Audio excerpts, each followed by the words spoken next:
please rise as Mr. Etheridge leads us in the prayer and pledge. Very good.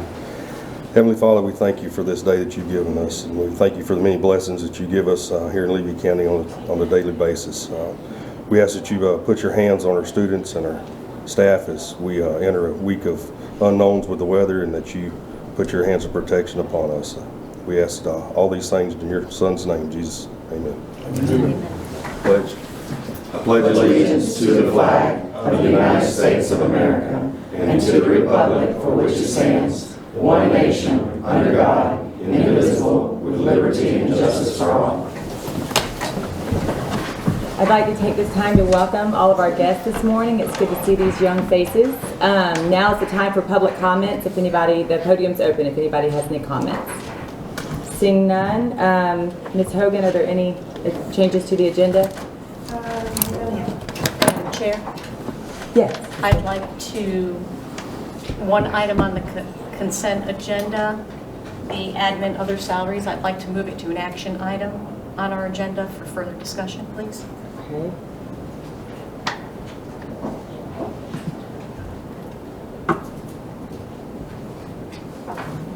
It's under 10.7. 10.7. Or wait, 10.1. I beg your pardon. Okay.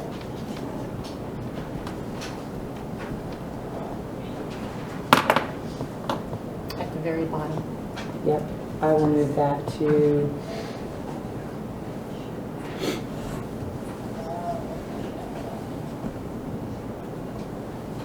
9.1 and shift everything down.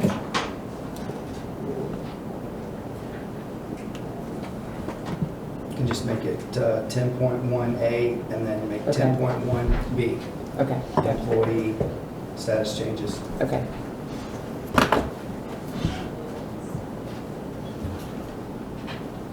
Okay, do I hear a motion to adopt the agenda? So moved. Second. It's been moved and seconded. Any discussion? Seeing none, all those in favor say aye. Aye. All those opposed, same sign. Motion passes. And now I'd like to welcome the Chiefland Middle High School varsity football team. Yay, welcome. All right, so for those who don't know me, my name is James Corbin. I'm the head football coach at Chiefland High School right now. I brought some players with me. Y'all go ahead and introduce yourselves real quick. I'm Clint Thomas, I'm an athlete. I'm Michael Goodell, and I play tight end for Chiefland. I'm John Adams, and I play outside linebacker, aka defensive end. All right, perfect. So I brought these guys because they're doing a great job on the football team, not just as players, but as individuals. And that's really what I'm here to talk about today is individually who we are outside of the field. Something that's really big to us is understanding that no matter how talented we are, even if somebody were blessed enough to make it to the NFL one day, there's going to come a day and a time where football is over. So what else do we have to offer? So that's kind of our big point of emphasis that we want to talk about throughout the season and even outside the season. This is something that we're going to carry on. So what I'm about to go through is a PowerPoint that we went over with our team meeting at the very beginning of the football year, and it's something that we're continuing to work on right now. All right, so this is the very first day. This is going over how our meeting went. We did a draft at the very beginning of the beginning of the season, and what we did is we broke up our team of 42 players into 6 different teams. So we had 6 teams of 7 different players to create small groups, and those small groups, it says draft up here, but I put them into groups just based off of the kind of leadership qualities that we had. I had 6 leaders that I definitely wanted to be in charge of those teams, but outside of that, I really wanted everybody to really feel a sense of individuality for themselves to be able to take some accountability for each other. We can go ahead and go to the next slide. So here's the objectives for the season. It's pretty similar to everybody else's for the state. It's pretty cliche for the most part. We got to work hard to win. We're trying to develop men of character and develop leaders on the field and in the classroom. And that's really where the big point of emphasis is right now, is in the classroom. All right, so work ethic. This is the overall focus for the season, is work ethic. And this is something that we're going to see in a lot of different forms. We have, I believe it's 7 off the top of my head, individual words that we focus on throughout the season. And what we're doing right now is we're focused on 1 word a week. So if we go to the next slide, we'll be able to start talking about that. We asked the people individually, asked the students, how would they describe work ethic? So Mike, I want to ask you, how would you describe work ethic? All right. I would describe work ethic as the way that you like strive towards something. Like, if you need to do something, you do it, not just loaf or take things off. There you go. So that's what we're really looking for, is for the players themselves to take accountability in what they're doing. It doesn't really matter if we're talking about practice, it's the work ethic that we're putting in. If we're talking about we're studying, we need grades. Right now, something for seniors that we're really focused on is FAFSA. Okay, and that's something that's not going to be very high on a lot of priority lists because obviously they've never done it before. They don't realize the importance of it, but as we begin to talk to them about it, their work ethic is going to determine how much extra work are they going to put in on their own time, their own accord. There's only so many hours during the school day. Obviously, they're in the classroom working. We turn around, we're on the football field. By the time we get home, it's 6:30, 7 o'clock at night. By the time we're getting out of practice, you got to have some exceptional work ethic to be able to continue to work on these things. So that's something that we're really trying to push. All right, so these are the 7 pillars that we're talking about when we talk about work ethic. Pillar number 1 is attitude. Staying positive in every situation, take control of the way you act. And again, these are things that we focused on in one word every week. So the very first week of the season, this is what we focus on, is attitude. Second week, we focused on attendance, showing you're reliable in every phase of your life, be on time every time. Okay, I really emphasize to kids that you only get one opportunity to make a first impression. So you have no idea who's going to be there, who's going to walk into your first period class, who's going to come to your weightlifting class. What happens when the coach shows up and they say, hey, I really want to meet John Adams. He shows up during weightlifting and John's sitting in the locker room hiding. That's going to be a problem for a lot of people. What happens when you're at work and your boss pops into your job and instead of doing what you're supposed to do, and you got your feet propped up on your desk in your office? That's going to be a problem. Appearance is our third thing that we talked about. Being professional in both the way that you look and the way that you act. You have to choose to be a pro, choose to be professional. And now I understand that all of our kids don't come from the same circumstances, so asking a kid to show up to school in a button-up shirt and khaki pants, that's not what we're looking for. What we are looking for is the way that they handle themselves as they walk through the hallways. There's no problem with a kid who's walking through school and he's got athletic shorts and Crocs on as long as he's there to work. That's understandable 100%. However, if we're going to go do something that's important, specifically whenever we spent our time over the summer when we visited colleges and we took a lot of these kids to meet coaches, they understood the importance of making sure you stand tall, you shake their hands, you look them in the eye. Whenever we took them to all these camps, I made sure that they understood, I am taking you to this camp, but then my job is over. I am not going to go to these college coaches and I'm not going to introduce you to them. If you want them to know who you are, you walk up to them and you shake their hand, look them in the eye, and introduce yourselves. That's how you get their attention. Number 4 is ambition, taking initiative and adding more value. Do more than the minimum. That's a big point of emphasis. We're doing more than the minimum. Everybody has something. They're told what they need to do. You need to do X, Y, Z to get through the day.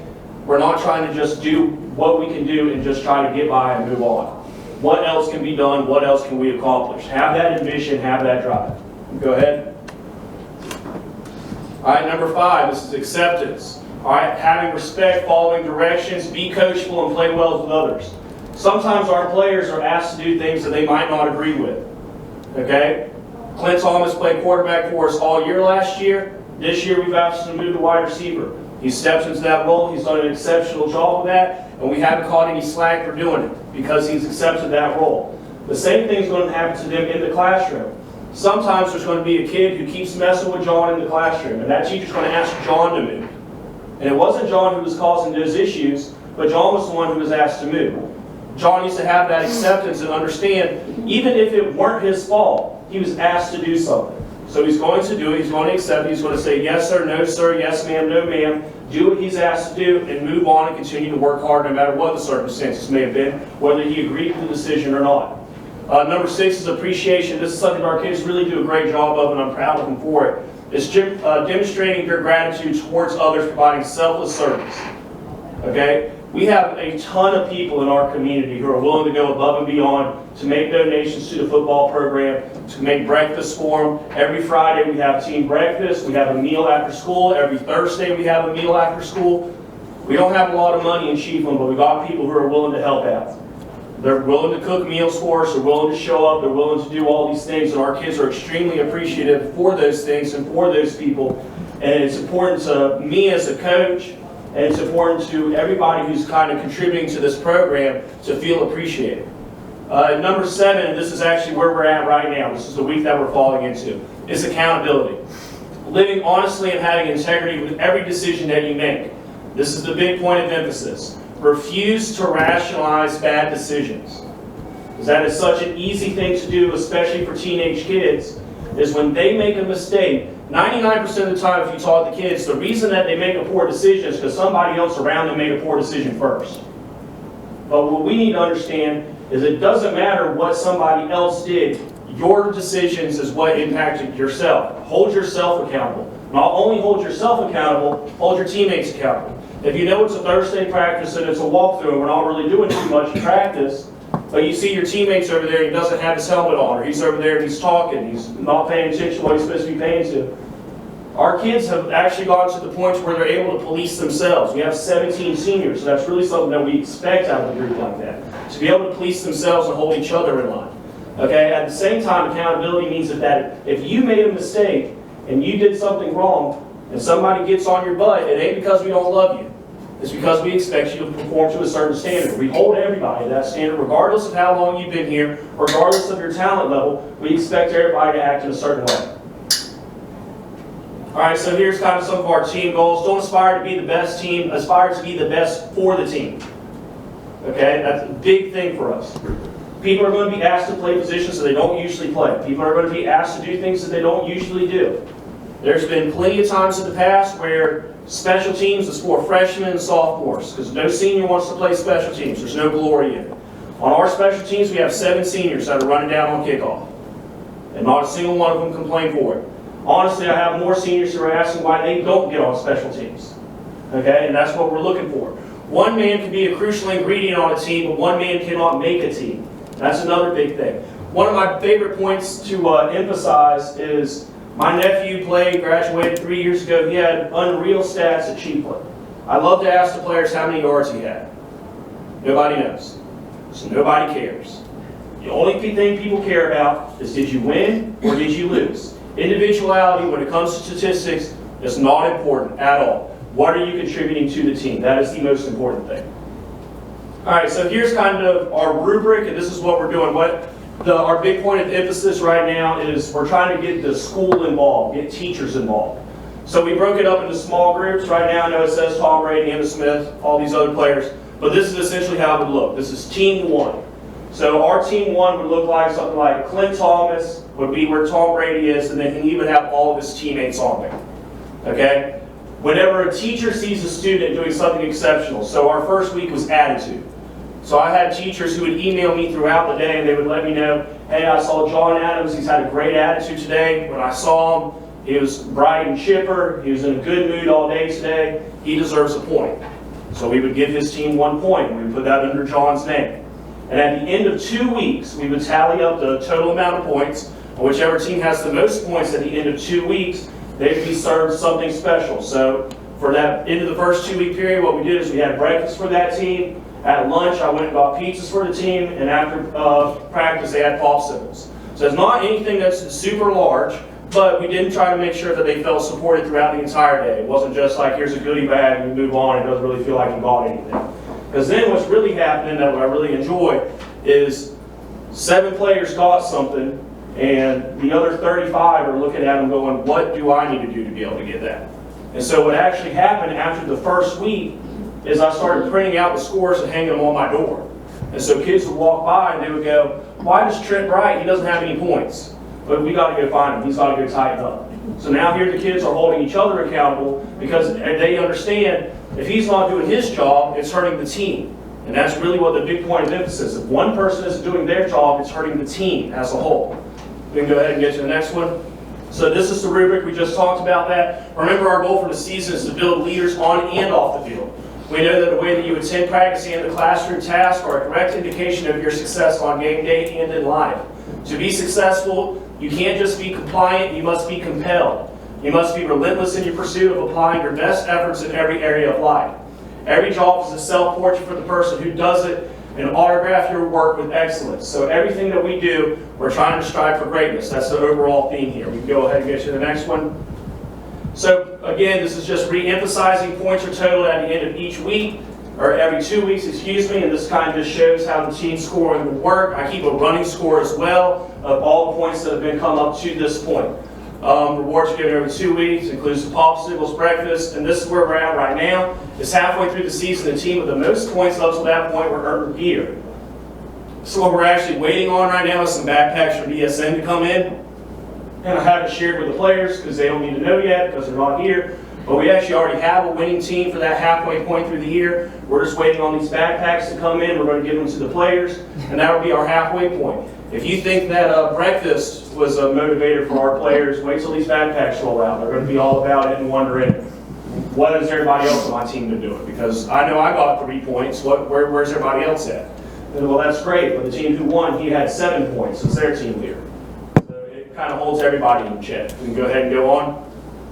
All right, status reports will come from teachers. I talked about this. Any teacher that emails me directly saying you demonstrated the compelled example of work ethic pillar will earn a point for their team. This email will be read aloud to the team. Actually made a mistake, and I left some emails that I printed off in Mr. Matt's truck, but I can share them off the top of my head real quick. So first email I got an email this morning actually about John Adams. I printed it off to bring it in here and read. What it was actually about was in his English class, John was taking the initiative to read passages and questions out loud and answer them to the class. He was confident in what he was doing, but the biggest thing that we were looking for is that he was never asked to do that. He volunteered to do that on his own. So here's a football player in class. It's very easy to just take the back seat. There's 20-something kids in here. Somebody's going to read it. I don't have to. You're right. John didn't have to do that. But he took it upon himself to do that, and that's what we're looking for. Another one that I wanted to share, we talked about a couple of kids. We have one of our seniors, Rich Bridgman. He works up in the front office during first period. He's an office aide. He checks students in and out. He also has to deal with parents from time to time when they walk in there. Had multiple people compliment him that weren't actually just teachers. They were also parents that recognized Rich as a football player, just talking about how he was as an individual. He was very yes sir, no sir, as polite as he could possibly be.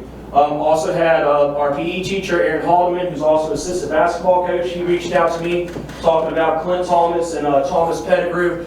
Said that both of those boys stopped him in the hallway, and before Coach Haldeman could even ask them a question, both of them gave him a hug, shook his hand, and just asked how his day was going. And that's the kind of stuff that we're looking for. That's initiative. That's being a leader. That's going out of your way to go above and beyond. Another way players can get points is administration. So this is help from Mr. Matt, Miss Cheryl Allen, and Miss Kelly Moore. Administrators be walking in the hallways, looking for kids, looking at attendance data and grades. So we're looking at seeing how kids are actually doing in the classroom. I'm really pleased to say right now, out of 44 kids, I have 42 on the active roster. I have 2 kids that are ineligible, but they're still out there helping us, practicing with us as much as they can. Obviously, they can't participate on Friday nights, but they're as much part of the team as they can possibly be. Out of those 44 players, I only have 8 kids right now who have an F in the class. Every single one of those, I went and talked to those teachers. About 5 out of those 8 kids are from missing assignments. They have already made up the work. The teacher just hasn't put it up in the grade book yet, but it's going to be taken care of. So that knocks us down to where I have 3 kids with a failing grade, and it's all 3 of those are in one class, and I feel like that's something that we're going to be able to overcome. I've met with those teachers. We're going to start doing study hall on Thursday, since we're doing a walkthrough practice on those days, and give them an extra hour of opportunity to make up any missed work that they're doing, getting homework turned in. Some of those kids, they just need some extra assistance before they head into a tough test on Friday. Finally, obviously, the most important, coaches. I can give out points. I can take away points from whoever I deem fit. So can all my assistant coaches. I'm the only one who has control over the actual rubric, entering points in. So I'll be honest, I have never added a point to any of y'all because I feel like y'all are going to get points that ain't going to come from me, but I will take points away. So if I see somebody they're having a not so great day at practice with their demeanor and how they're carrying themselves, I'll take a point away from that team. It doesn't hurt me at all. But they will look at it tomorrow and they'll be having questions when they see the board. Why did we lose a point? What happened there? We explain it to them and they have to overcome that. Remember our goals for the season. In order for you/us to be successful, you must demonstrate strong work ethic in everything you do. This includes the classroom. Be more than an athlete. Be a leader and a man of character. All right, so first week we focused on attitude. We can go on. And again, this is just what we talked about in our very first meeting. So this is the PowerPoint that we went over. So we talked about attitude the first time, emphasize staying positive in every situation and taking control of the way that you act. You have no control over what somebody else does next to you. Somebody is going to drag you down in life. Somebody is going to try to rope you into a situation. Your friend's going to tell you, hey, you want to ride with me to McDonald's? You say, absolutely, no problem. You hop in that car, and all of a sudden they're doing 80 miles an hour down the middle of Chiefland. They're swerving all over the place. They could have something in the car they're not supposed to have. All of a sudden, you found yourself in a bad situation, right? You have no control over that, but you do have control on how you respond. Hopefully, you don't find yourself in any trouble in that situation, but you do have the wherewithal of going, I don't need to be with that person anymore. They're dragging me down. They are a rock. They are an anchor. They're dragging me down. It's a lot easier to pull somebody down than it is to lift somebody up. So we're really trying to emphasize that we're taking control over who you are as an individual. All right, some examples of positive attitudes. We talked about that with our players, have them kind of do like a popcorn thing where we talked about that. Some examples of positive attitudes. Big point of emphasis are attitudes are contagious. Okay, same way winning is contagious, losing is contagious, attitudes are contagious. All it takes is for one person to come in that locker room that day and just be in a sour mood, and they have a conversation with somebody who's in a great mood up till that point, and the way that I talk to Clint, because I'm in a sour mood, all of a sudden it's going to put Clint in a sour mood. Now Clint's going to turn around and snap on Mike, now Mike's in a sour mood. So it's contagious. So a big thing right now, we're talking about accountability. That's our emphasis for this week. So if we're going to hold each other accountable, that means when that person that comes in here and they're sour, you leave that at the door. If you can't leave it at the door, you just don't need to engage with anybody today. You go about your business, the rest of us, we're going to go about ours. But you're either going to be bought into the team or you ain't going to be with the team at all. But that's how it needs to be. We can go ahead. We can go ahead and skip this one. Oh, actually, go back to that. That's another thing I want to talk about. All right, here's another big point of emphasis, especially because of the day and age that we're in. Attitude. Watch what you post on social media. Your digital footprint is something college recruits in your community see. Don't get caught up in a bad moment. Remember, you represent the entire team. Weakness of attitude becomes weakness of character.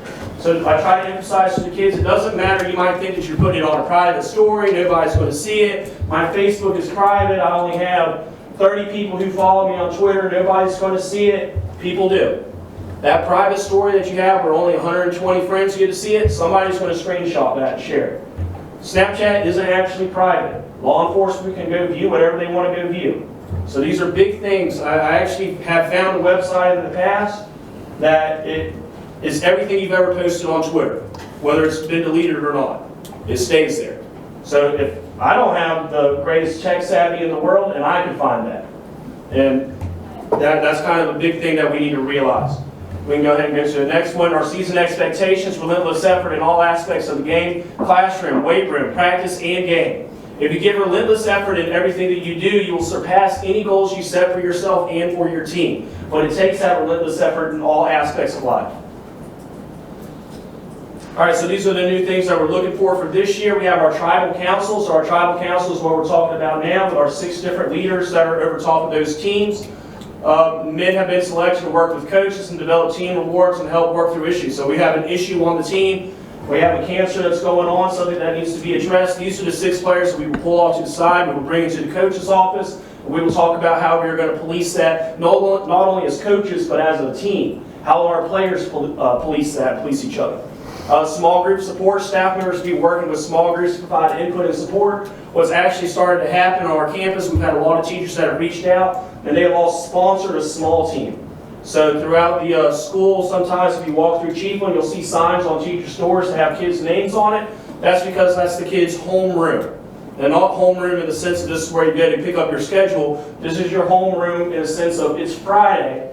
You can go by these classrooms and that teacher is going to have some kind of goodie bag for the kids. Usually it's going to be something like a apple, bottle of water, cheese stick, Slim Jim. It's nothing elaborate, but what it is it's a way to show that the kids are supported. There's somewhere that they can go throughout the day where somebody's going to have their back. Another thing that we really like is the 12th man as a part of our practice of appreciation as a team. We will select a staff member who goes above and beyond to help others. They will be invited to the team meal to run out on the field with us at game time. I'll be 100% honest with you. There's not a single teacher that wants to run. So, they will come to team meals though. There ain't nobody running out on the game. They'll go stand on the sideline. They'll stand, but they ain't running. So, we haven't done that. It's not because we forgot. It's because nobody wants to run. This is just kind of a look forward to everything else we had. We had our football camp. We had Dr. Burnett came in and spoke to us at the same time that we went over this PowerPoint. had our preseason kickoff against Eastside. Our homecoming's October 14th. That's coming up against Airpath Academy. Our senior night's November 4th against Williston. And first round of playoffs will be sometime in November, and we're hoping that we can get that. But right now, we're just focusing on this week. Trenton game's kind of still up in the air. Fingers crossed that we can play that. And whenever we get work, we're going to move on to Wildwood, but we have to focus on one thing at a time. That's a big thing that we need to do. All right, and then we started asking our players some of these questions. Who is the GOAT? What criteria do you use, and what are the characteristics of a GOAT? So for those who aren't aware, GOAT stands for greatest of all time. We asked players who their GOAT is. We heard everything from Tom Brady, Michael Jordan, LeBron James. Asked them why that is. And everybody has the same characteristics. It's their work ethic, it's who they are as an individual, it's who they are as a teammate, it's the way that they win and the way that they operate. You look at Kobe Bryant, LeBron James, Tom Brady, those guys are putting in exceptional hours that are working, and they get no credit for that. They get credit for what they did on game night, but they have no credit at all for the work that they're putting in outside of that. And again, we're not in it for credit. We're in it for the team, we're in it for the program, and that's something that we really need to emphasize. All right, and then here's the biggest thing, the last thing that I want to talk about. One day a teammate or a coach will have a choice to recommend you.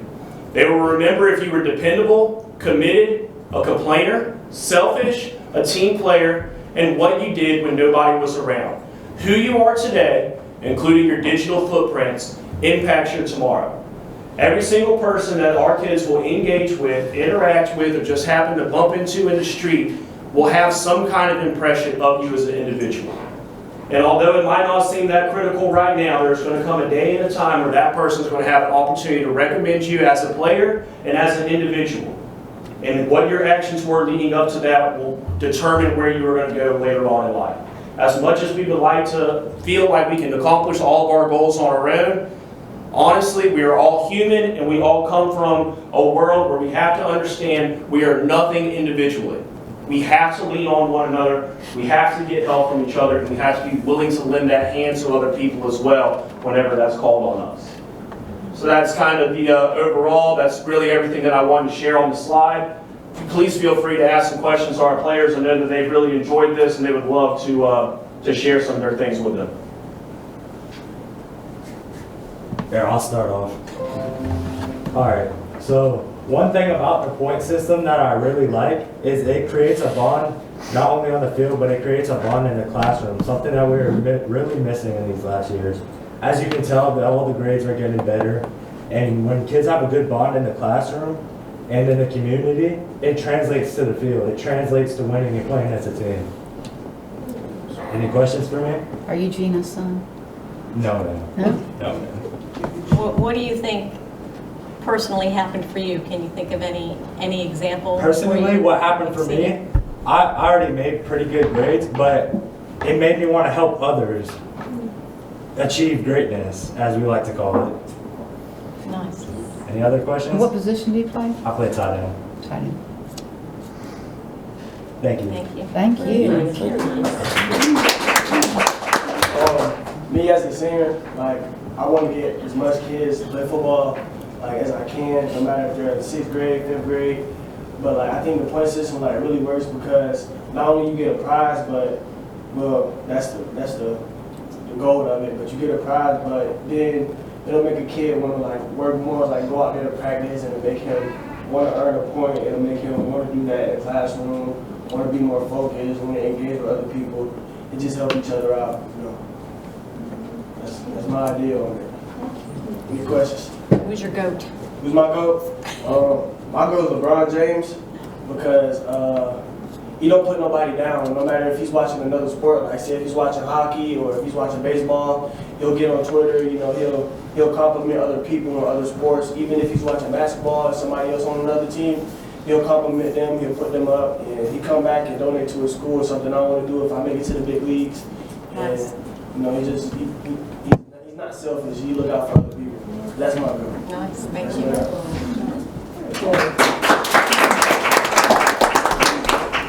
This point system has made me a better person, not only in the classroom, but on the field, and not only on the field, in the classroom, because it helps me be a leader in the classroom and coming in with a great positive attitude. A positive attitude. attitude, and it helps me like connect with the whole classroom. It don't matter if the kids don't play football, if they do play football, it helps me be a leader, and help everybody just like come together as a community, as a family and everything. It helps me just, reach out to everybody, just be a leader as I'm going through the hallways and just being a great student. Not even if I'm talking to the teacher, I'm talking to the gyms, asking how they day going, how they been doing, and even the lunch ladies, I'm asking them how they doing and all that stuff. And it just helps us, like become a better person overall, you know what I'm saying? Help us, connect with more students other than football players. Any questions? I'm proud of you, proud of what you're doing. Who's your homeroom teacher? My homeroom teacher, Mr. Matt, actually. I have a question. So I don't want you to share any names, but on the teams that you're on, before this was implemented, can you see or kind of give some examples, again, not names, of kids who kind of pushed the line of disrespectful or, not being an example in the classroom, and now after this is going on, you see a difference in them? Yes, man. I got this one player on my team. I ain't gonna mention his name, but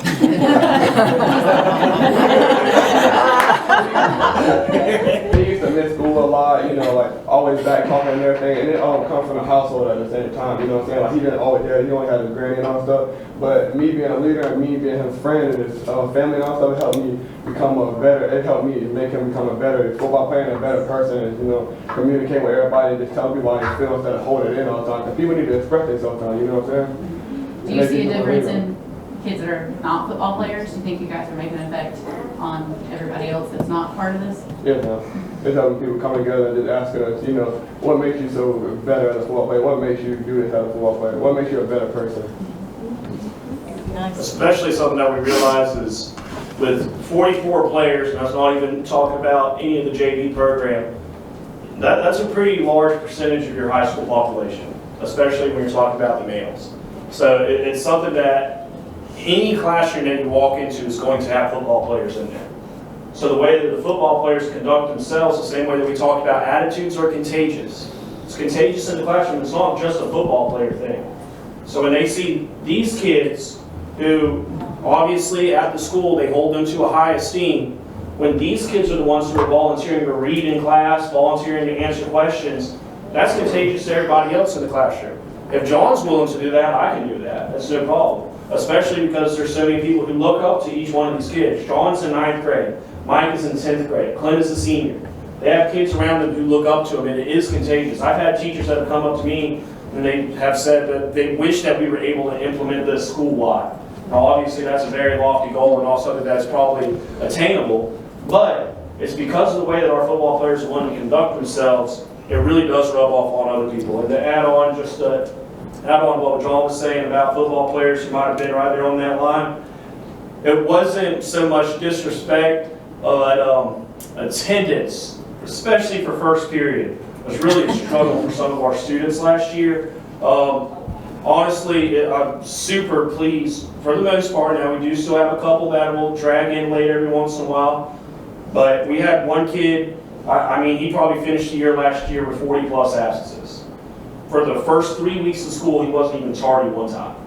That is a complete 180 in who he is as an individual. And that kid is never really a bad kid. He's never disrespectful in any way, but he was lazy. He wouldn't show up, or he'd drag in late. He does drag in late, he'd have headphones in, don't really care. There's only 20 minutes left of this class, I'm here, but I ain't doing nothing. I'm already marked absent, I might as well ride it out as absent. That's kind of the mindset. But even him, that's like on the extreme end. To go 3-4 weeks straight with no tardies, no absences, that's really big time. And that's something that we're going to try to carry on throughout the rest of the school year, and something that the players, I hope they're aware of, and something that's going to happen. When football season ends, this doesn't. I don't care. I don't want Clint and my seniors, I have 17 seniors, to feel like, oh, football season ended, he's no longer of service to me. He's no longer of service to the football program. I don't care if you show up to school. I don't care what your grades are. You're not mine no more. You can't help the football program. This is going to continue on for the rest of the year. All that's going to happen is we'll add more players who decide to come out for football in the spring. We'll add more players to these teams. But the seniors will not be abandoned just because the football season ends. Or freshmen won't be abandoned and just left on their own until spring football rolls around. That's a big point of emphasis. I don't care if y'all are going to go play basketball. I hope that y'all are going to go play other sports. Okay, we're at Chiefland. We have 500 kids on a great year. We need our athletes to be athletes and play as many sports as possible. But when you go do these other things, it doesn't make you any less part of the program. It doesn't make you any less of a Chiefland Indian. That's the big point, is that we're all from Chiefland, we're all Indians, and at the end of the day, we're here to serve our school and our community, and that's something that we're really proud of doing. But I appreciate y'all having us here today, sharing this with y'all. It was a great opportunity. And again, thank y'all. Y'all have a great week. I want to say one thing, because I'm so proud of you guys. I'm proud of you too, Mr. Corbin. Like, we have a lot of banter between Williston, Bronson, Chiefland up here, but at the end of the day, we're all Levy County. That's right. And the fact that you guys have this we're just very proud of you guys. I'm glad that this is going on in Chiefland. I appreciate that. Thank you all. You're doing a great job.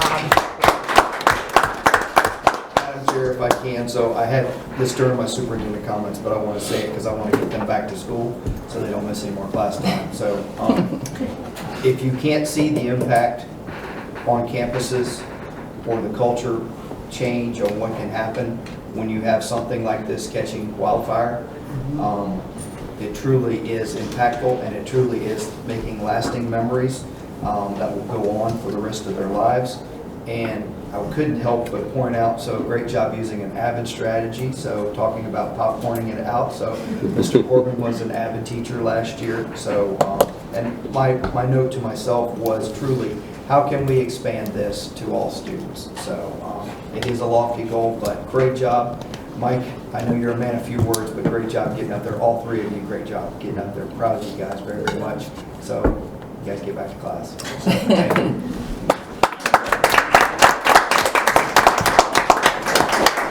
Okay, next. Thank you. Next, Hasta luego, senor. Ms. Lake, next on the agenda.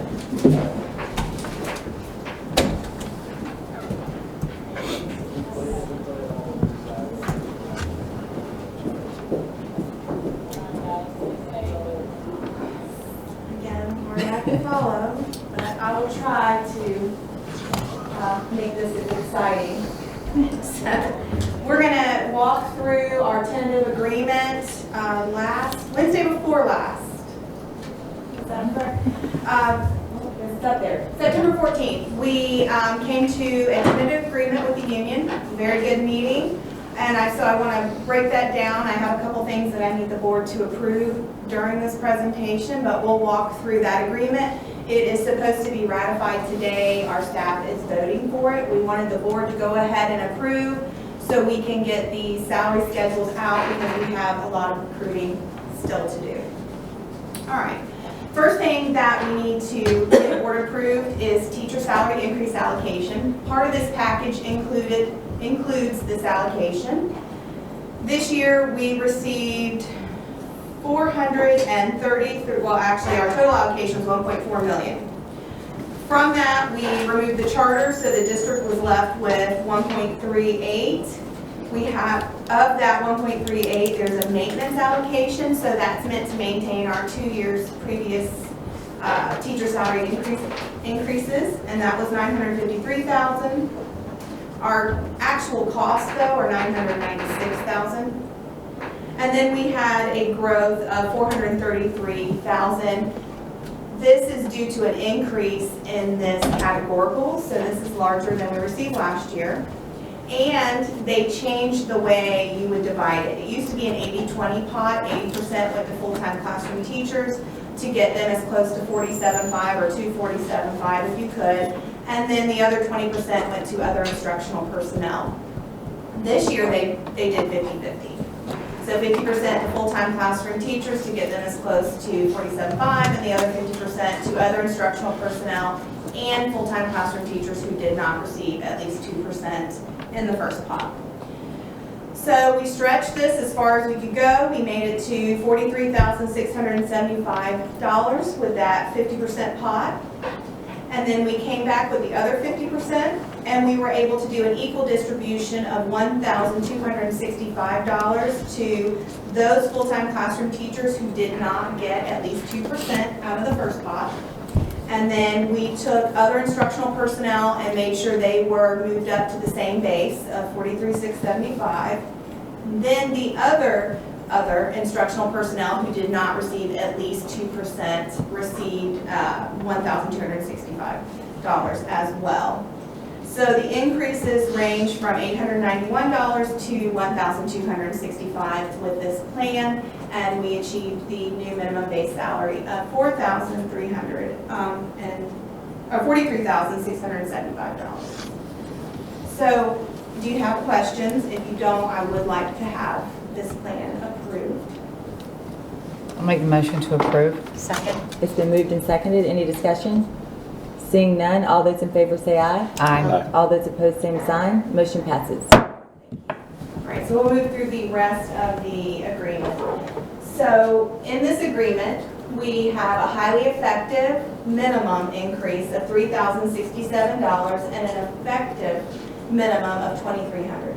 The reason those are minimum is because if we have a highly effective teacher and effective teacher that is now going to get an increase due to a base increase, they'll see more than that.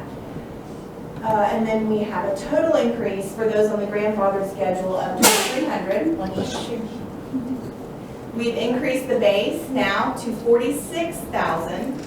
So $43,675 was achievable with teacher salary increase allocation funds, and then we came back with some additional funds to get it to $46,000. That was as close to $47,500 we could get while maintaining fiscal responsibility. And then we came back and slightly smoothed out the salary schedule in those steps or placements that got compressed. Now these numbers arrive from statute, you can blame it, partly from statute and partly from direction of the board. So direction of the board is, of course, get to $47,500 if you can, while exercising responsibility. So $46,000 is where we got.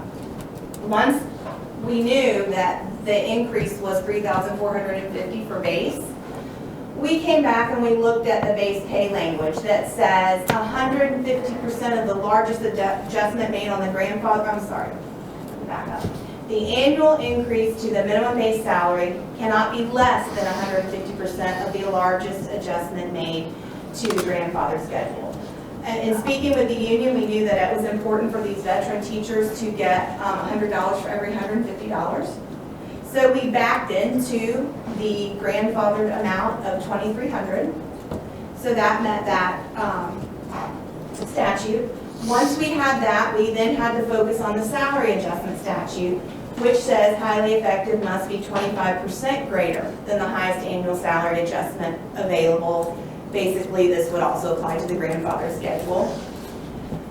So we used that $2,300. We got our 25%, but we had to go a little higher. We had to go 33% because in this district, we've always matched grandfather growth to effective growth. So in order to have the third statute of performance pay met, we needed the $3,067 versus the $2,300. So that's how highly effective arrived, and then effective at $2,300. So the performance pay says that effective must be between 50 and 75% of any adjustment you get to highly effective. There's also a fourth statute that says a piece of that statute that says a salary schedule shall not, or a salary adjustment shall not be provided to an employee who does not have a rating of highly effective or effective. We feel this plan follows that. However, you do have new teachers or teachers that may be not highly effective or effective that will receive an increase based on teacher salary increase allocation or the changing of the salary schedule, but no additional funding on that. So you'll see how that breaks up in just a minute. So the total cost of that package is almost 1.3.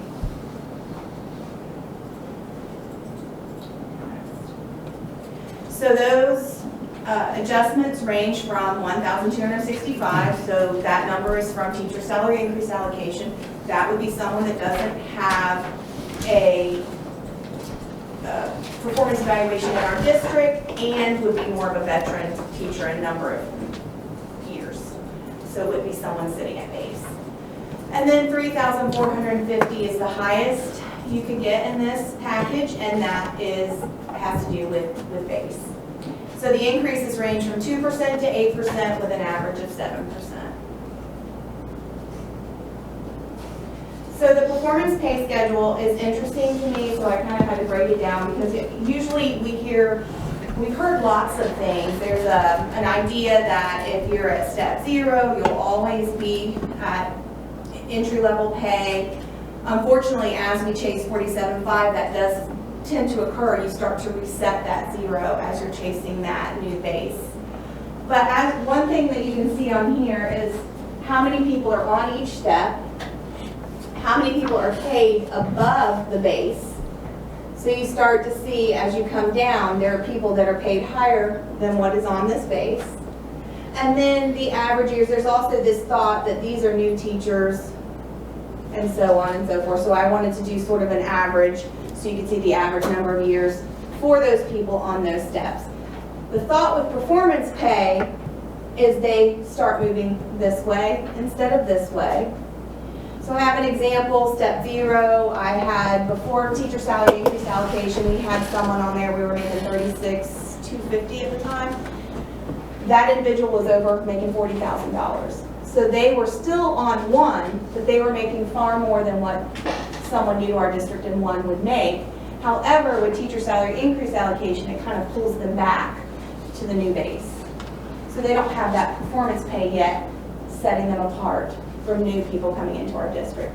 So that's one thing that we hope to get to 47.5 next year so we can start to see the impact of performance pay on our teachers that are highly effective and effective. Okay, the next schedule. So interestingly enough, we are going to have 2 grandfather schedules now. Last year we had a longevity supplement, and we have 3 that did not qualify for it last year, so they're kind of sitting alone on their own schedule, and they received the $2,300 market increase. And then we have the other 54 of those on the grandfather schedule who do have the longevity supplement, and they as well received the $2,300 market increase. But I wanted to create a schedule where they can go and see exactly what they make depending upon which longevity supplement they have and if they have a master's with that longevity supplement.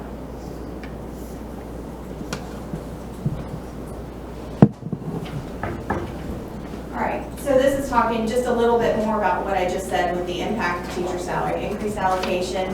It's a lot of work, but we forget the growth that has occurred since this categorical came into play. So between, this would be between July 1st, 2020, because I think the first year was that year, and through this beginning of this July. So starting pay has increased from $36,250 to $46,000, so it's a $9,700 increase. Steps 0 through 4 have increased over $9,000. Steps 5 through 8 have increased over $5,000. Steps 7 through 11 have increased over $3,000. So you also see a pattern or focus for this particular funding, which is on your base pay, obviously, so you don't see as great a growth as you go down the schedule, which is something we're hoping 47.5, once we reach that, we may be able to alleviate. We will still have a statute, the 150% statute becomes 75%, as long as we have 2 schedules. All right. Do you have any questions before we move into the ESPs? I think you broke it down great. Yeah, very clear. All right, so we'll walk through the ESPs. So what we did here, so we have a majority of our ESPs that already received a bump from House Bill 5001. Some as high as 27%, and I think some as low as 1%. So we came in and we created a new step 14. Right now our scale runs 0 to 14. We created a new 14, or let's call it 15. So we were 0 through 15. Then we renumbered it. We cut 0 off, pulled everybody down, and we renumbered it 1 through 14. So technically they got a step, but their step number did not change, but they got the same monetary result of getting a step. From there, we went into groups 1 through 6 and added a 3% increase to certain steps to ensure that they got at least a 5% increase. So everybody on our schedule, whether it was through House Bill or through this, would receive at least a 5% increase. And then groups 7 through 10, those are our groups that have your bus drivers, some of your electrician, or all your electricians, plumbers, different groups that require certification and greater skill level. So 7 through 10, we added 4%. Those groups weren't touched at all by House Bill 5001, so they ended up with a 6% increase. That 6% is because they moved down a step and then 4% was added. Total cost, additional cost for that is $404,000. You're looking at, this does not include House Bill 5001. You're looking at an average increase of 99 cents, an average annual increase of $1,600. Remember that our ESPs run the gamut from 4 hours a day, 10 months, 12 months, so it's a big difference in hours and time. Those increases are 5% for 1 through 6 and 6% for 7 through 10. This is just an example. It's not every piece of the schedule, but I kind of wanted you to be able to see what I meant by renumbering and moving everyone down. The gray signals we are cutting off the top, and then you can see, if you look far left, you see where the old 1 becomes the new 0, and so on and so forth. And then the green would be the new hourly rate, and then the increase. And this is the actual schedule.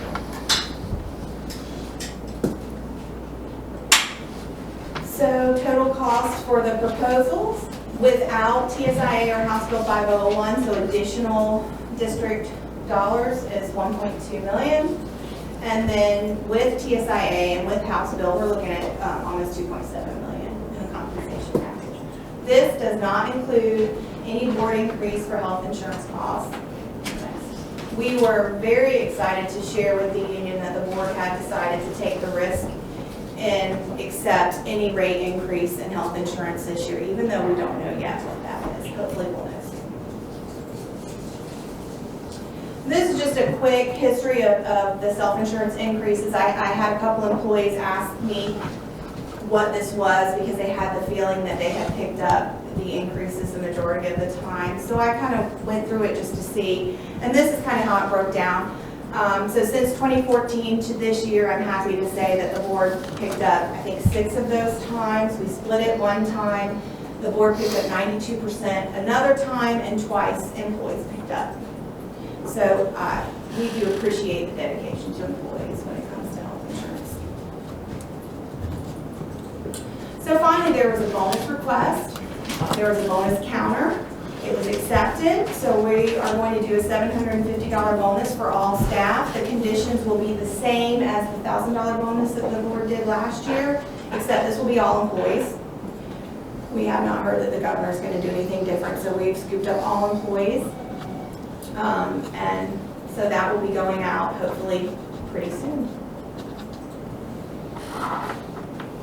So the timeline, this moved really fast. Settlement moved really fast this year, so we really thank the union for that.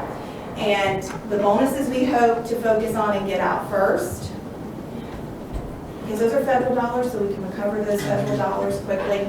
The rest will take just a little bit of time. The second will hope to be ESPs. They're just easier because of the schedule, the nature of their schedule. Next, we'll focus on instructional with teacher salary increase and whatever changes with the new schedule. We cannot do performance pay for admin or instructional till we have those numbers, so those may follow up after the first of the year. It just depends on how quickly we can get it all moving. So from number 2 to number 6, that all hinges on as soon as we can start getting special facilities funding. We're being held up by a budget amendment in Tallahassee. So beyond bonuses, we are going to have to wait for some special facility funding to come in, or we will have a cash flow issue if we start trying to process all these retros. I'm hopeful that we will start to see that money, if not this month, we'll see it next month, and we will get moving on those.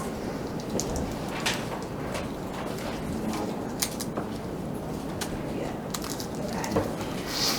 So we've removed the administrative other for further discussion, but I would ask board approval for the results of negotiations, which impacts the instructional salary schedule, ESP salary schedule, but I also would ask for approval for the admin school-based increases that are proposed in the package. So moved. Second. It's been moved and seconded. Any discussion? I'd just like to make a comment. That was probably the easiest process in my time on the board. And I think it's evident that both sides wants to see our people at a level they should be at. Mr. Etheridge, I can't emphasize enough the impact and the professionalism that Ms. Lake has done in presenting and bringing a good proposal to benefit and to reward our staff. And so it was evident in our negotiations. It was also furthered up that I had a wonderful email from our labor attorney, Leonard Dietzen, just singing her praises. So we are really, really blessed with Ms. Lake. So she has done a phenomenal job. That was awesome breakdown. Well, it's easy when you work with a bunch of good people, so thank you. All those in favor say aye. Aye. All those opposed, same sign. Motion passes. Next on the agenda is Mr. Gore. Good morning. Good morning. I shared a document with you guys in the meeting. Some different literature in here. Basically, if we could go to page 5, that's kind of where it starts, other than some information for you. And the reason why we're here is to discuss the Florida Safe Schools assessment tool that we're required to do annually. And it's required by statute. We get board approval through that, and obviously state awards us, continues the award us the hardening grant, which allows us to improve safety in schools. It was cut in half this year. It's about 81,000 last year, and we're at 42 this year. So, however, we're going to keep moving forward and do the best we can do. But the reason why I'm here is to discuss about positive measures that we've done since 2018-19 with the hardening grant and this assessment tool. You can see on page 6 there a list of some of the things that we've done in schools and we're working on currently to improve safety-wise. And some of this has been, direct result of the hardening grant, and some of it indirect. But it's helped either way, and so we're thankful for that. There is just a recommendation of what we're going to do with the hardening grant this year is on page 7. Number 2 there is kind of vague, but we do that in case there's any additional funds with what we have left over from 1. And, it's kind of a catch-all if there's some, shatterproof tent someone needs, or one-way tent for a classroom, at a certain school, that we could purchase small items like that to help increase safety in different campuses. I will say on page 6 there, I did make the font a little different. We have good news with that. So Levy County Sheriff's Department is moving along with that one. So we're excited about that. We're excited about the direction of that. And that will, I guess the application has been turned in. And we're in the process of moving forward with that. So I know you guys approved that a few years ago in the district. Some of you were in chair when that happened, and so we're excited at that moving forward.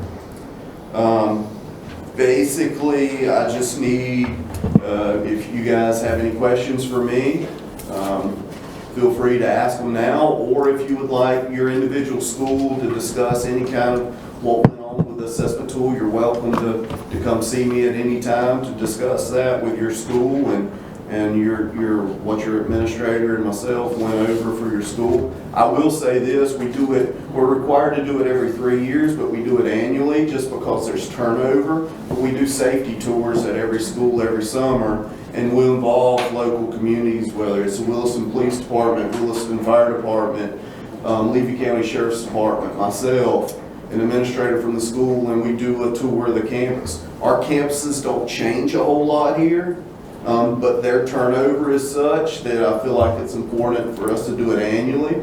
So we do walkthroughs every summer, and we did one this summer, and it was good. We had a lot of participation this summer by every community. Obviously, there's some things that's happened, throughout our nation, and it woke everybody up a little bit, and so participation was good, and those tours were good. So, but if at any point you guys would like to speak to me about your school and those safety tours and things that came up, feel free to reach out to me, and I'll be glad to speak with you guys and show you that assessment tool one-on-one.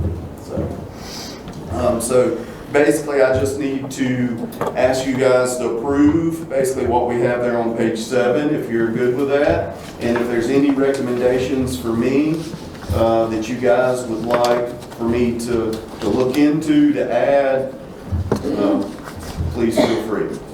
I move approval. Second. It's been moved and seconded. Any discussion? I'd just like to say that the number 1 on page 7, I think is a very good thing. Yes, ma'am. It's something that outside of this, these funds in this Hardin grant that we've discussed here at the district and improving it around the district. So it is something that I think the district and obviously the board's concerned with that. It's something we're going to move forward with. So. Yes, thank you. Yes, ma'am. All those in favor say aye. Aye. All those opposed, same sign. Motion passes. Thank you, Mr. Moore. Thank you. We need to collect these up. Okay. Yes, if you don't mind, could you give them to Miss Angela? If you don't. Thank you, guys. Thank you. Ms. Wade? Good morning. How about some good news? Yes. Yeah. So I am here to present the insurance renewal for this will be for January 2023. If it's okay, we do this a little bit in stages, seek a recommendation, then do approval for board approval. Okay. So we'll start with the health insurance first. As we look at the numbers right now, we're looking at a 0% increase for the health insurance. So being cautiously optimistic, obviously if the next couple months don't turn out well, we'll come back to the board, but at this point, this is what we're looking at. I did do a rate increase history, which Ms. Lake had done that too, but just kind of wanted to see, as you can see, 2020 and 2021 were not too bad. Last year was bad due to COVID claims, and we've seen a decrease in claims, and we feel like most of those were due to COVID. So I think we're finally getting back to some normalcy. Okay. So if I can have approval on that part. Make a motion to approve. Second. It's been moved and seconded. Any discussion? Seeing none, all those in favor say aye. Aye. All those opposed, same sign. Motion passes. Thank you. So this should be the easiest insurance presentation I've ever done. So the next part is our dental HMO and PPO Envision through Humana.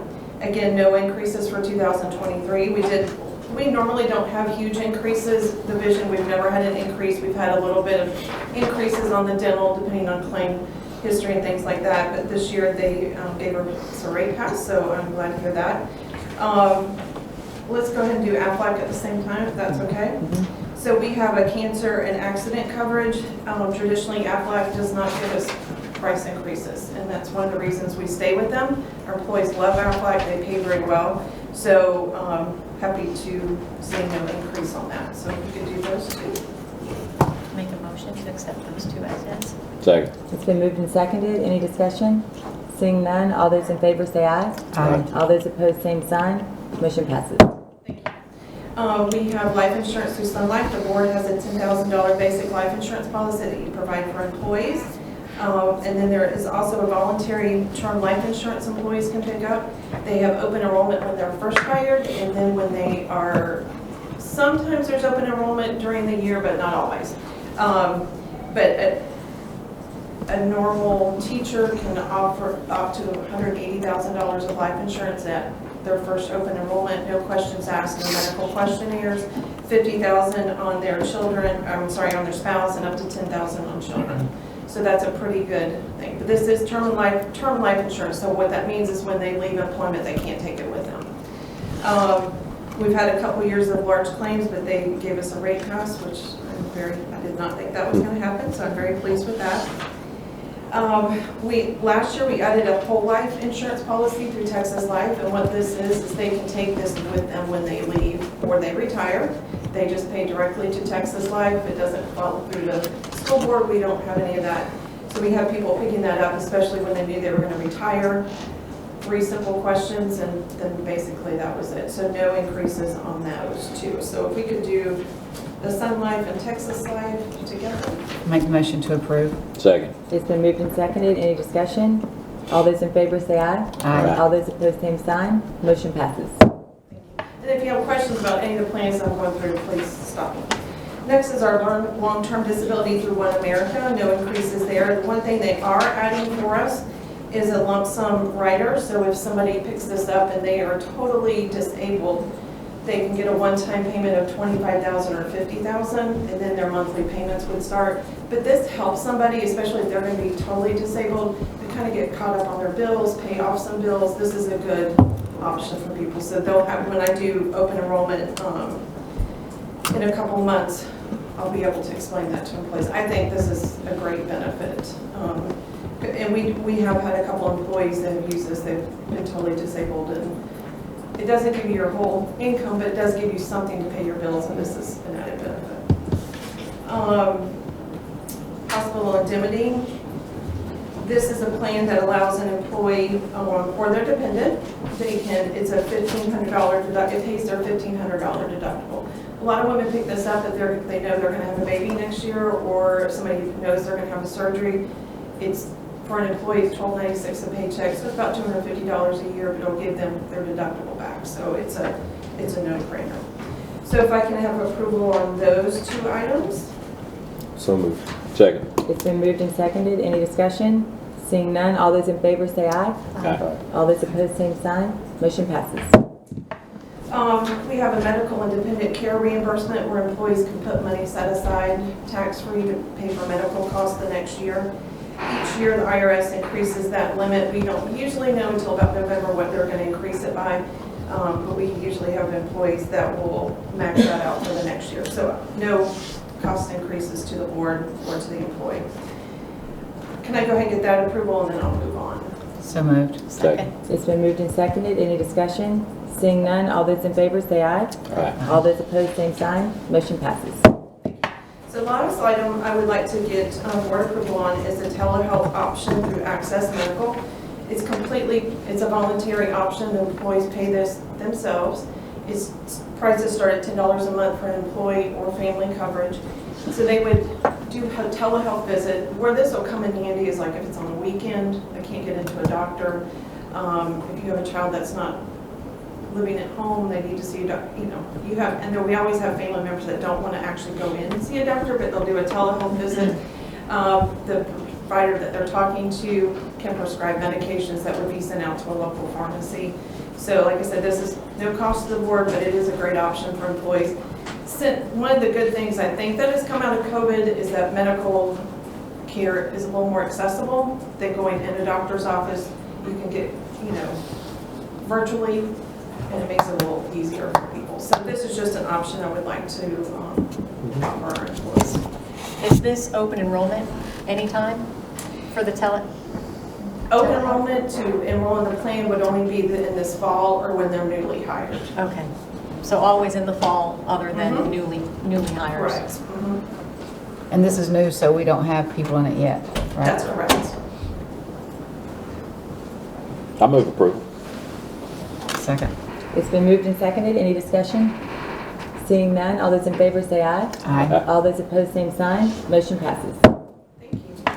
Thank you, Ms. Wade. Thank you. Great news. We're going to recess for 5 minutes. Chief Superintendent? Yes, Madam Chair, at this time, so we had some conversation last board meeting about the board's proposed legislative platform. So I'm just once again opening up for discussion on what you would like for your platform to be for this year as we move forward and as legislative season moves forward. I know you've received some information from Ms. Boyle on some items that she presented to the FSBA as they are working on their platform. So I know we've always, it's a kind of a two-pronged attack, so three-pronged if you include FADS also with their legislative platform. So, but we'll just open up the discussion on what you'd like your platform to look like this year, what priorities you see.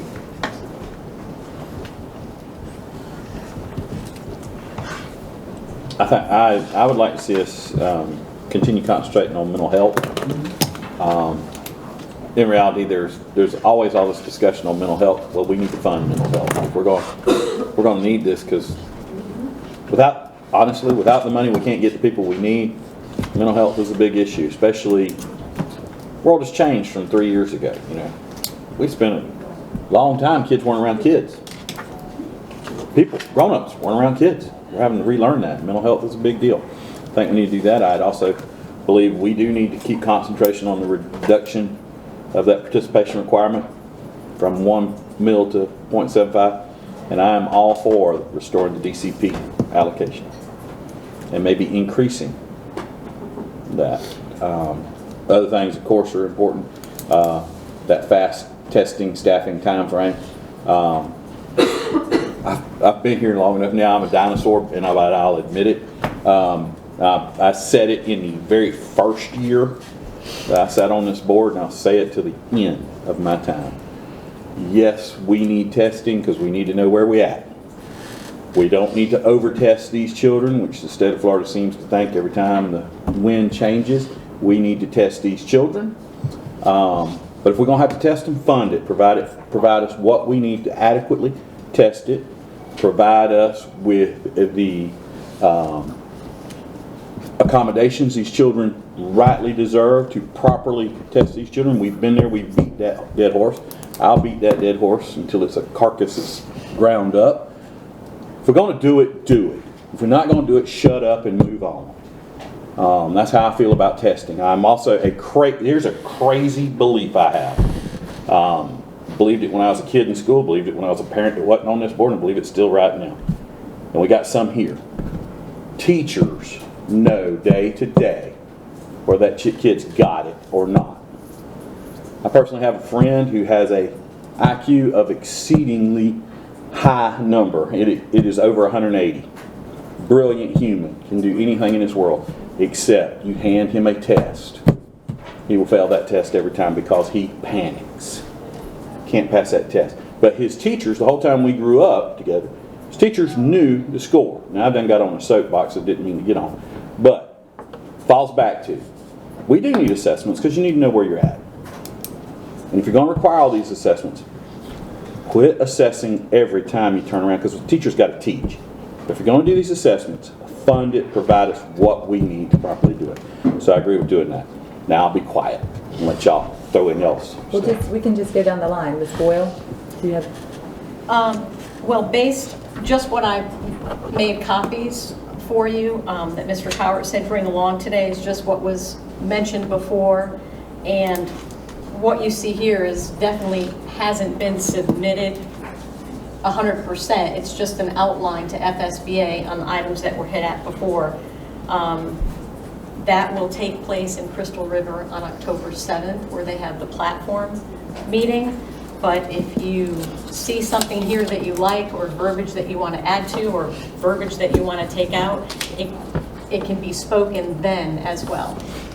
So this is just an overview of kind of what I researched and talked to Mrs. Lewis and Mrs. Wade about too, and got some of their verbiage on some of the items that were mentioned at the last board meeting. Okay, Ms. Perkins. I agree with all our topics that we have and want to continue those. But I really want to stress the mental health and add that is a priority. That they need to fund that and fund that we have the support for mental health for our students. Mr. Etheridge. I think to me our number one is funding for internet and digital technology. We've made our system, education system, where it all funnels to technology, and if we don't continue to upgrade and grow it, I see major issues if we don't continue to push forward, and we need funding to do that. I agree. Mental health, internet, digital, and as far as the testing, I with Mr. Aswell, I love a benchmark. I love to see where we are, beginning, middle, the end, but it's gotten out of control. And just to justify jobs in Tallahassee at times, in my opinion. So, but mental health and internet, Chromebooks for everyone, up-to-date Chromebooks are my issues also. So I have a question about that. I agree with you both on the internet, absolutely.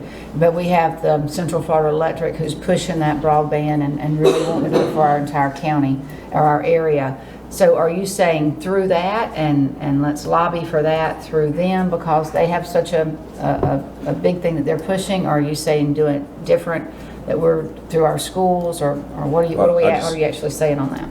Well, my concern is I think we're probably about 2 or 2.5 years before that's complete. Right. It's on the very initial planning stages, and so, yeah, I think they're aggressively thinking that they can be done in 3 years, but I think it's probably between 3 and 4 years of the build out, so. Yeah, I'm thinking short-term gaps to help with our load, because from what I'm hearing, I mean, the increase in load and the amount that we're doing within the school is overcoming what we have available. So whether, lack of better, whether we have satellite stations or whatever we have to do in short-term stuff through funding from year to year to get us to. Right, okay. Because we'll be graduated 9th graders by the time we have it. Right, yeah. I mean. And I do agree with that. Hopefully graduated. I believe in Central Florida's goal. Right. I don't believe Central Florida can attain that goal because of the constant changing and the needs, and then the just sheer how it's serviced and all that, talking with internet people. But on a completely different, if we have all the internet in the world available, but at our schools we do not have the devices, the routers, the whatevers to log into it, doesn't matter that you're getting 100 megabytes. And you don't have this machine that will get it, and these things become obsolete in a very quick amount of time. And we love Levy County, but the reality is our tax base is not in such a way that we can go, okay, well, time to buy another 6,000 of those. So I believe Central Florida can get us there, but I think we need some allocation for those classroom things. I think I shared at the last board meeting, so that in conversations with Mr. Bennett, roughly 6,000 devices, so when you count staff and students all together, probably maybe just a little bit above that number, and looking at how we're going to plan, because if you had to replace all those, it's $2.7 million in today's dollars, and we know what inflation is happening now. But I think that DCP, and I think that's something that probably could be talked about maybe at FSBA also, that there used to be digital technology and the amount of testing going onto that platform, that having the state be a part of that would probably maybe a good conversation to have. So we all know there are, for lack of a better term, the haves and the have-nots. There are districts that have larger tax bases that have the ability. So whether they may have a higher tax base, or whether they have a sales tax initiative or different things that they may have with that, or just a larger population. So these all things, they tie together and are proportionate and correlated together. So, but we'll keep, if it's okay with you, board, we'll keep talking this every board meeting as we refine and we get to a better idea. And by our next board meeting, so Ms. Boyle will have had the FSBA October 7th, and they'll kind of have it hashed out on what FSBA's platform will be, to see whether we piggyback off of, or whether they're going to be address something that then we can maybe take a look at something else. So, thank you. Thank you. I know everyone looked over the approval from the minutes from the last meeting. Do I have a motion to approve those minutes? So moved. Second. It's been moved and seconded. All those in favor say aye. Aye. All those opposed, same sign. Motion passes. Moving on to the consent agenda. what we're going to do is we're just going to go through the consent agenda as we usually do, and then at the end, if anybody has questions, we'll pull that specific item out. We've already pulled it. We pulled it, so Yeah. do you want to discuss it now? You want to discuss that at the beginning or Yeah, at the we'll end? do it at the beginning. Okay. Ms. Boyle? Okay. Sorry. Like Madeline. What I pulled is the same item as last year. It's the admin other salaries. So at the very bottom of that, this is where Mr. Cowart put across to the board a 1% raise based on, let me get my verbiage right. Based on the statute salary from the Office of Economic and Demographic Research, that all elected officials have a statute salary. I'm pulling this because I think it's very important for us as a board, as I said last year, to discuss it and keep our due diligence in mind, keep our tax dollars in mind, keep our accountability and transparency as a board. Based on the new economic and demographic research, it has increased this year. I don't know if anyone has pulled it. For Levy County, the superintendent will go up to $124,623. So that's a little over 7% of an increase from last year, because last year I mentioned, we talked about we didn't know what was going to happen with those dollars. If we're looking at a statute that raises over 7% the salary already, I think we really have to sit down and say to ourselves, do we compound another 2% on top of that? So I don't ramble. I wrote my thoughts down, and I'd like to share that. If a superintendent, any superintendent, is requesting pay beyond the state formula, and also to be on the FAD supplement, so that's if you get your certification of being a superintendent, you get a bonus on top of that from the district Department of Education. That super should expect additional accountability and oversight by the board. Without this, our board could be under criticism for giving dollars and not having any performance expectations. In my opinion, would superintendents give supplemental pay to teachers, admin, bus drivers without performance expectations? And I think as a district, we have our teachers being evaluated, we have staff being evaluated, we have our principals being evaluated. I mentioned evaluation last year as well. We haven't implemented that. I think it's due diligence. I think if you're going to get a pay raise, there should be an evaluation, and it should be appropriate.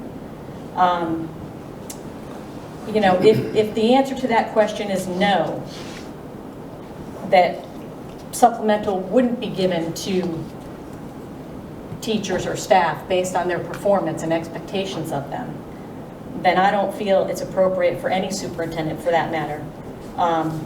They should not model that by requesting it for themselves.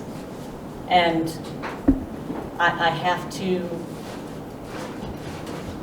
go with my heart, I have to go with transparency, and I have to tell the board how I feel. So that's why I'm sharing and pulling. Thank you, Ms. Boyle. You're welcome. Is there any discussion? What was the average pay raise, 7% that we did this year for teachers? Yes, sir. 7% was the pay raise. The figures that Ms. Boyle quotes are set based on population. That's how the formula that the state comes out with, and that's how they set both every constitutional officer's salary.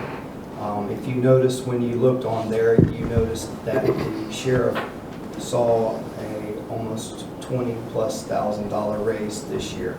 So I stand on my laurels. I found this in other districts. It's in an effect district. It was in Columbia County. I stand on the fact that if you want to talk about evaluations and moving the district, this district moved forward from a C to a B. So if we wanted to go towards a merit-based bonus, that would be a higher rate of pay. I wasn't looking towards that.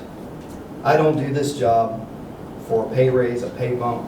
Whether it goes forward or not will truly be irrelevant. So I know the people that are out here. I know the efforts that go on, and I believe that my efforts are deserving of 2%.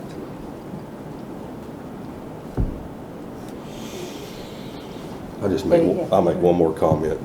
It's our fiduciary responsibility, being we framed it that way in that conversation, to look at this year's budget, but it's also our fiduciary responsibility to set us up for the future. And it's always been a mindset that we're a small rural community and we have to keep ourselves poor. But when you have brought in talent and people who bring us to the next level and the growth that we're seeing, we have to plan for that.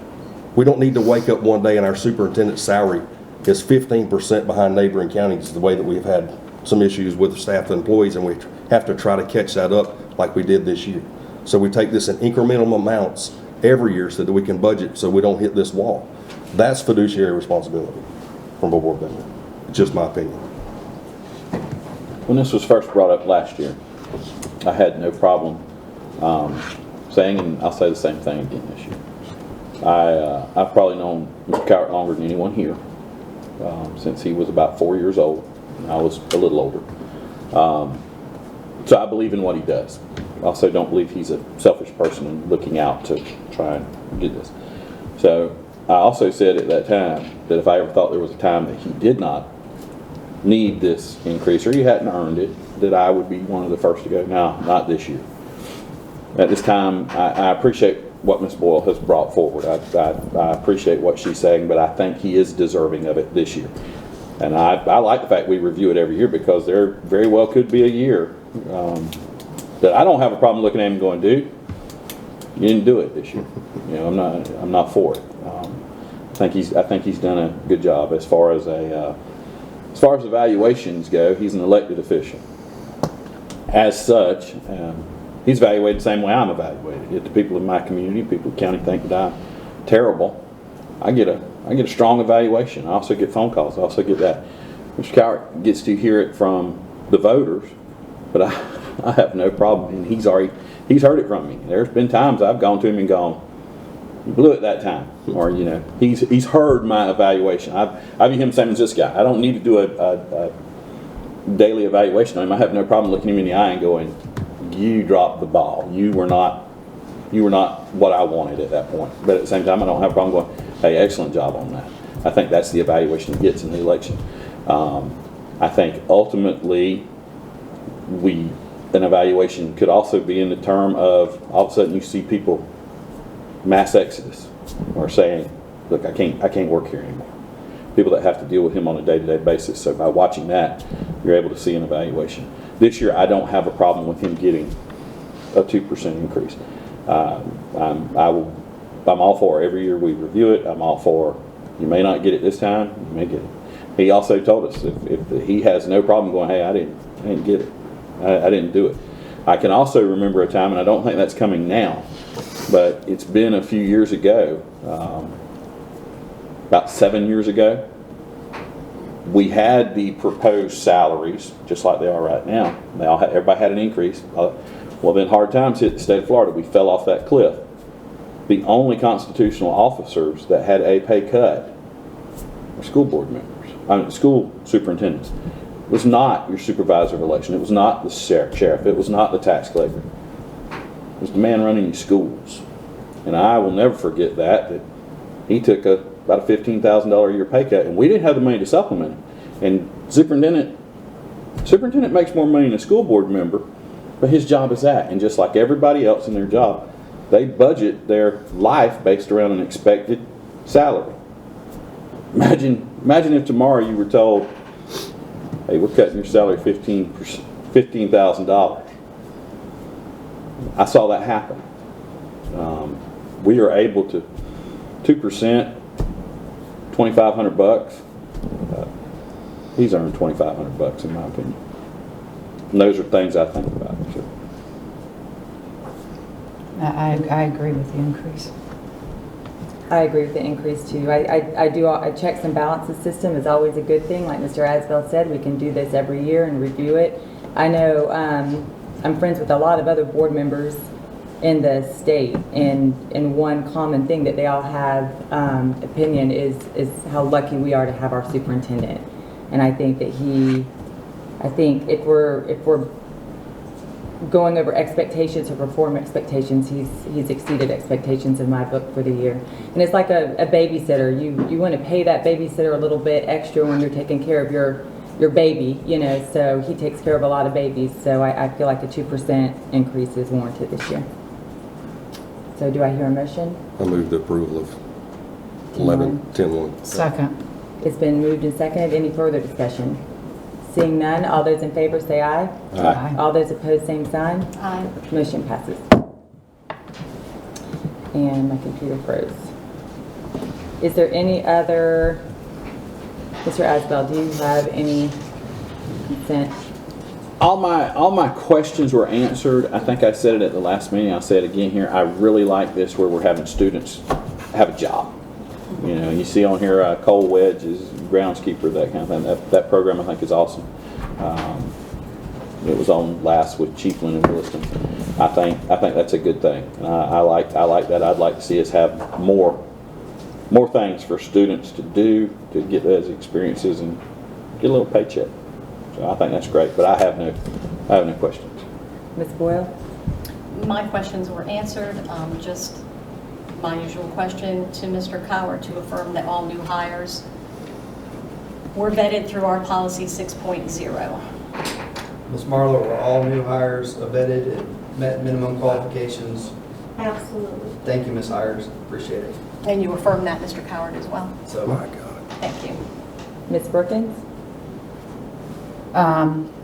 Just want to be clear, we changed a few descriptions on Director of Assessment and Curriculum. Is that, I didn't ask you, is that just to bring it up to? So what we did, the reason you have these job descriptions, so in looking with Ms. Hires retiring, so what I asked was all the directors to take a look at what their day-to-day looks like with new changes in legislation, changes of things that were added to their plate, things that may have gone away. That way we can streamline and make sure truly capture. These job descriptions should be living documents that we would revisit every year. So just to make sure, as we know, the world of education is a fast changing, and as you've seen in policy, what's taking place. So that's the reason why you saw all these at the director level. So I needed to do it for Ms. Hires with her, so I just went ahead and did them all together at the same time. Okay, thank you very much. I did read the changes. I just wanted to clarify that. Thank you. Mr. Etheridge? Not much. I was dreading the day, but Ms. Hires, we appreciate the amount of time and effort that you put into Levy County through the years, and congratulations. Spend some time with the grandbabies. We do appreciate it, though. How many people do you think you've hired since you've been here? Oh, well, we hired over 100 just instructional last year. Right. So it's been hundreds. Thank you. Same, Ms. Hires, you're the one that jumps out on the page on this time, so just thank you for everything that you've done for our district. Do I hear a motion to approve the consent agenda? So moved. Second. It's been moved and seconded. Any further discussion? Seeing none, all those in favor say aye. Aye. All those opposed, same sign. Motion passes. And now do I hear a motion to approve the consent agenda, the finance portion? Motion to approve. Second. It's been moved and seconded. Any discussion? Seeing none, all those in favor say aye. Aye. All those opposed, same sign. Motion passes. Mr. Coward?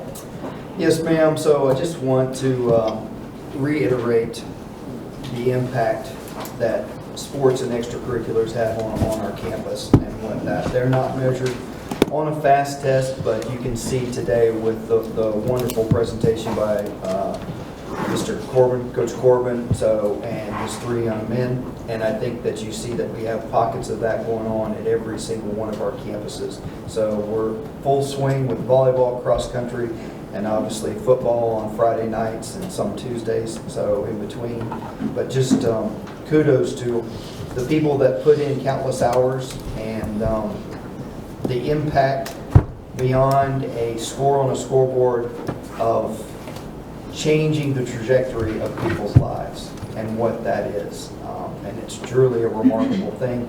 And if you ever haven't been on a team or a part of an FFA competition, things like that, those type of things where you see the dynamics and what a life-changing experience it is. So we are heavy in the throes of storm preparations. So school will be out Wednesday, Thursday, and we will be canceling school on Friday. So Mr. Lott just came back from our 9 a.m. meeting, so that we'll be in the process of messaging out that on Friday.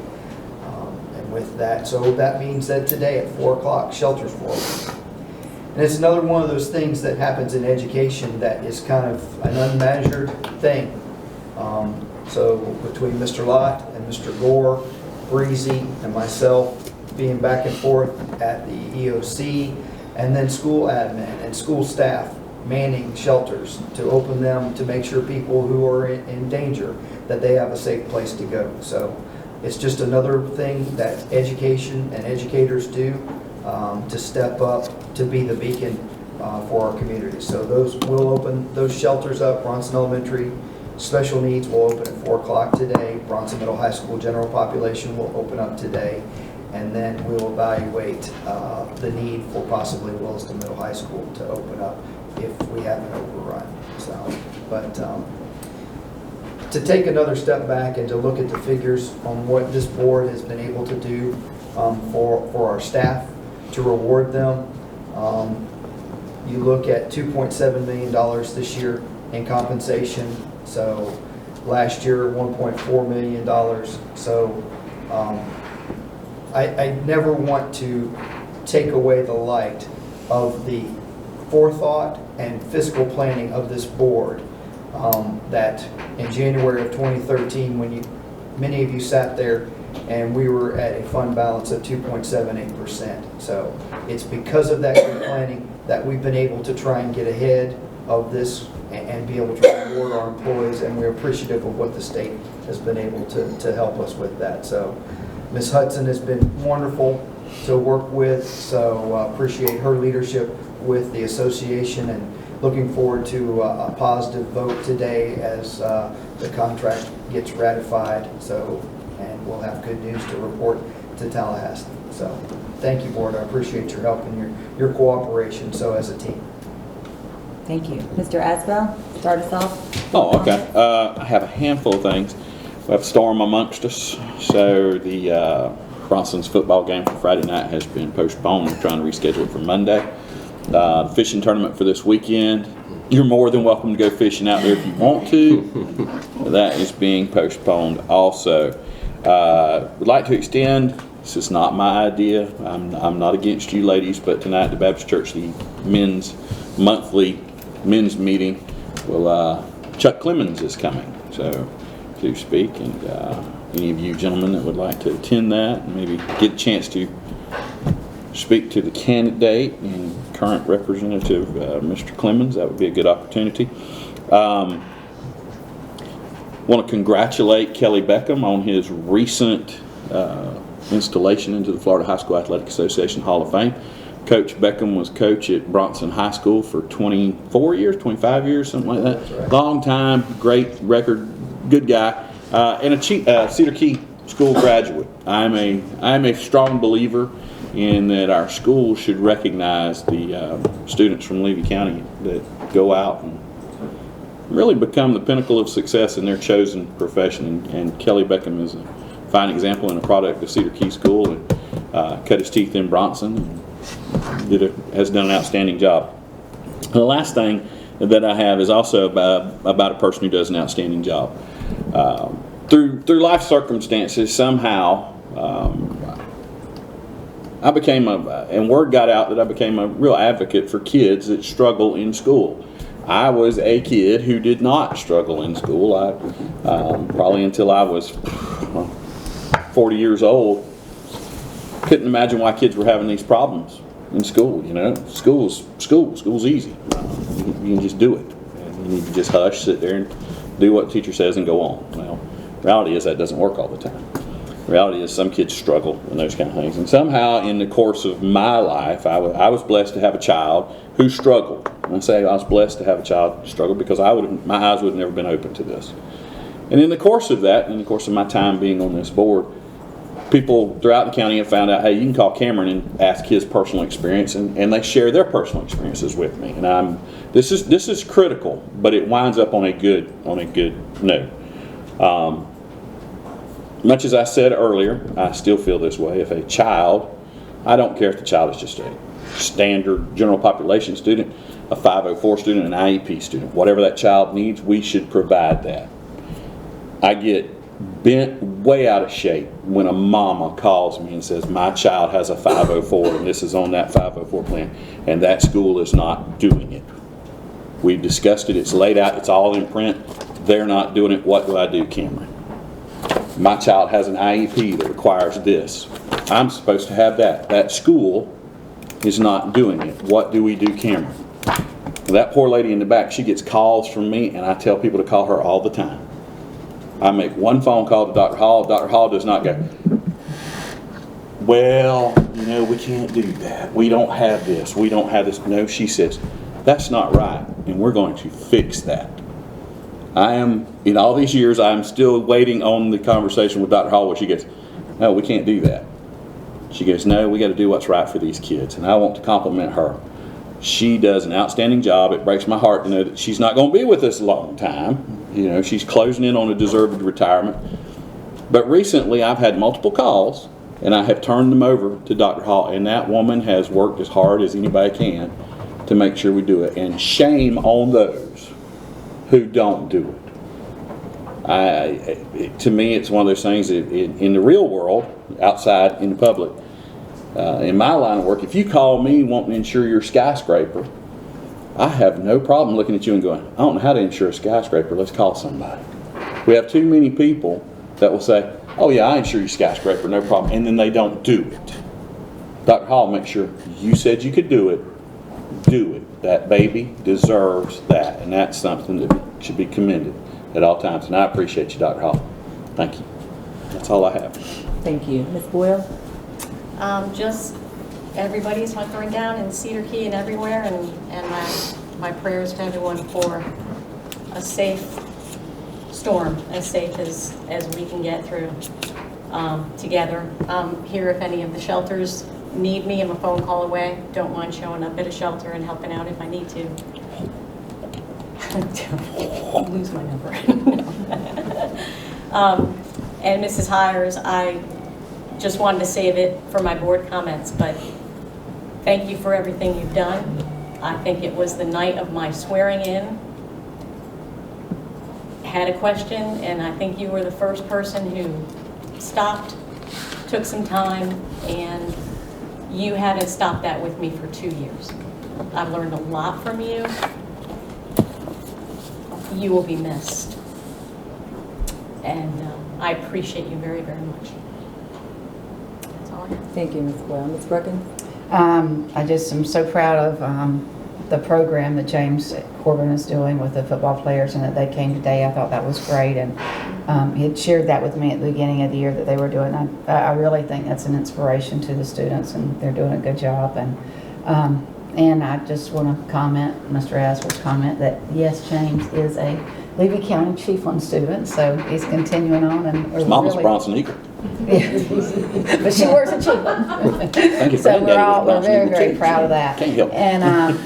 And I know that we got our invitation for the foundation banquet that's approaching, and I just wanted to confirm, and if I need to get my money in right now so I won't forget, that we're going to sponsor together a table.